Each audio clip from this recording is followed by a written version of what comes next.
Kota Medan tak lepas dari legenda Putri Hijau. Kisahnya menyisakan jejak di salah satu bangunan terkenal di Medan, yakni Istana Maimun. Siapakah Putri Hijau itu?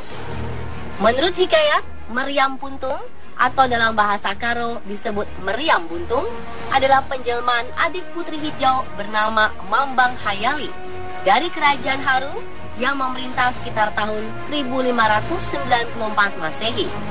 Suatu ketika, Putri Hijau mendapatkan pinangan dari Sultan Aceh, namun ditolak olehnya.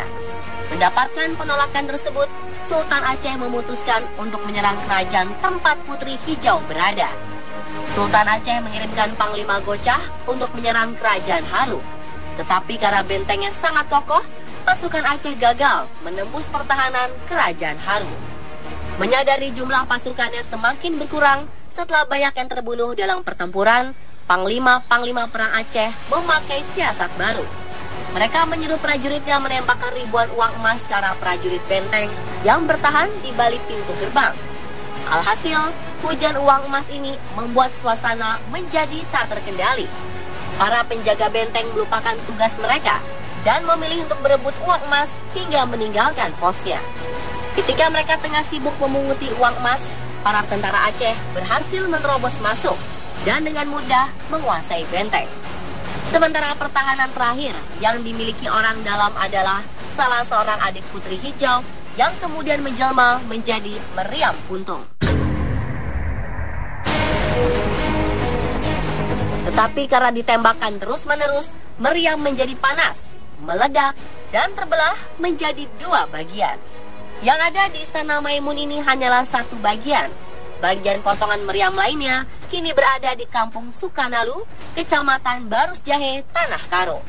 Meriam Puntung yang berada di sisi kanan Istana Maimun ini ramai dikunjungi hingga sekarang. Tak jarang pengunjung datang seraya membawa bunga sebagai adat tradisi kepercayaan masing-masing. Dengan air yang berada di bangkuk adalah bagian dari syarat. Di bagian paling atas terdapat patung kepala kerbau. Simbol ini memiliki makna sebagai penolak bala. Penduduk setempat kemudian mengkeramatkan tempat ini.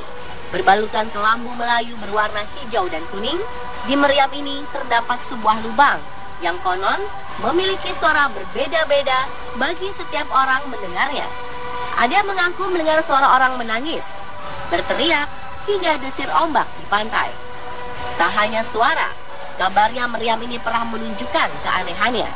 Menurut penjaga Meriam Puntung, pada tahun 1995, sekitar pukul 2 dini hari, meriam ini berpindah tempat sekitar 2 meter dari depan pintu.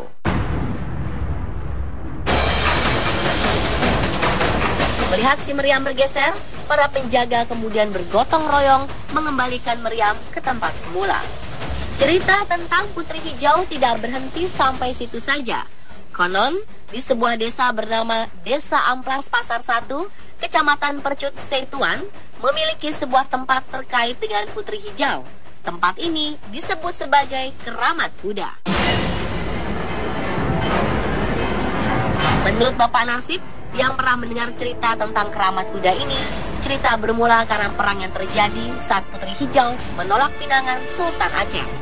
Waktu itu Putri Aceh, Raja Aceh meminang Putri Hijau.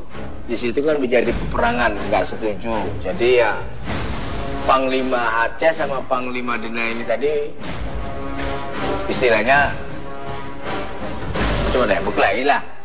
Sudah berkelahi sama saktinya orang itu enggak ya. Halah dua-dua sak kuda-kudanya masuk, jadi itulah timbul dua bukit itu. Nah, jadi maka kan dipanggil orang Keramat Kuda karena orang yang dulu tahu masalahnya itu panglimanya sama kuda-kudanya sekali raib tenggelam di situ. Tak jauh dari Keramat Kuda terdapat sebuah tempat bernama Desa Kolam. Dari gapura masuk saja, mungkin kita akan dibuat bingung oleh tulisan selamat datang dalam bahasa Jawa. Mengapa tertulis bahasa Jawa? Padahal tempat ini ada di Sumatera Utara. Ya, rata-rata di desa ini, masyarakatnya adalah turunan Jawa yang berada di Medan. Desa Kolam juga menyimpan misteri sendiri di dalamnya, yaitu kisah Nyai Ronggeng. Tim on the spot melusuri jalan guna mencari petilasan Nyai Ronggeng. Warga Kampung Kolam kerap memperbincangkan petilasan ini. Setelah menempuh perjalanan menyusuri perkebunan-perkebunan, tim on the spot akhirnya menemukan tempat yang dipercaya sebagai petilasan Nyai Ronggeng. Di sini terlihat bunga yang masih segar, seperti baru saja didatangi oleh peziarah. Di bagian pojok ruangan terdapat batu-batu besar. Masyarakat meyakini disinilah tempat asli petilasan Nyai Ronggeng. Tempat ini masih dianggap keramat hingga sebelum kami melakukan pengambilan gambar, Bapak Nasib meminta izin terlebih dahulu kepada para penghuni petilasan yang tak lain adalah Nyai Ronggeng. Lalu siapakah Nyai Ronggeng yang berada di Desa Kolam, Kota Medan ini? Benarkah yang merupakan korban pembunuhan? Tak mudah ternyata menguak keberadaan Nyai Ronggeng di Desa Kolam. Salah satu caranya adalah dengan mengadakan pertunjukan kuda lumping. Ya, sosok Nyai Ronggeng yang sedang menari ini dipercaya akan datang dan berinteraksi melalui mediator, yakni Pak Nasib. Nyai Ronggeng di desa ini mengaku bernama Siti Aminah, yang merupakan seorang penari dari Banyumas dan pada masa pendudukan Belanda. Sang Nyai bersama 14 orang temannya didatangkan ke Pulau Sumatera. Naas, baru berada 7 hari di sini, gadis berusia 21 tahun itu meninggal dunia setelah mengalami sakit. Ia kemudian dimakamkan di tempat yang disebut sebagai Keramat Ronggeng. Meskipun letaknya jauh, hingga kini Keramat Ronggeng masih didatangi oleh banyak orang yang penasaran dengan misteri Ronggeng Desa Kolam.